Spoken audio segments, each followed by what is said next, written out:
اعوذ باللہ من الشیطان الرجیم بسم اللہ الرحمن الرحیم۔ آج ہم نورانی قاعدے کی تختی نمبر 3 پڑھیں گے۔ حروف مقطعات۔ مقطعات کا مطلب ہے کٹے ہوئے حروف۔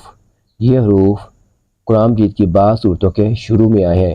ان کی تعداد ٹوٹل 14 ہے اور یہ 29 صورتوں کے شروع میں آئے ہیں۔ تو اس سے پہلے پڑھنے سے پہلے چند باتیں آپ کو بتانا چاہتا ہوں کہ ان کو کیسے پڑھنا ہے اور چیز کا خیال رکھنا ہے۔ یہ آپ کو مد نظر آ رہی ہے، اس کا نام ہے مد۔ مد کا مطلب ہے کھینچنا۔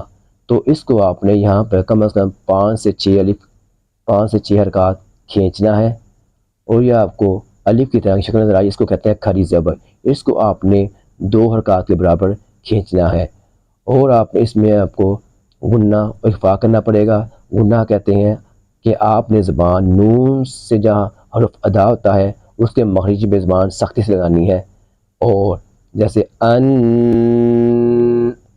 اور اخفا اسے کہتے ہیں جس میں آپ نے زبان نون کے مخرج میں نرمی سے لگانی ہے، ان، اور میم پہ آپ نے بھی غنہ کرنا ہے، ام، اور ان کی مقدار 2 حرکات کے برابر ہے۔ آپ نے حرف کا نام پورا لینا ہے، باریک کو باریک پڑھنا ہے اور موٹے حروف کو موٹا پڑھنا ہے۔ چلیں پڑھتے ہیں۔ الف لام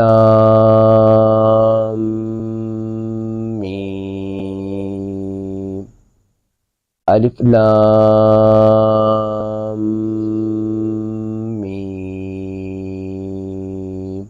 جو لام اور میم کے درمیان جو آواز آ رہی ہے آپ کو یہ غنہ ہے۔ دوبارہ پڑھتے ہیں۔ الف لام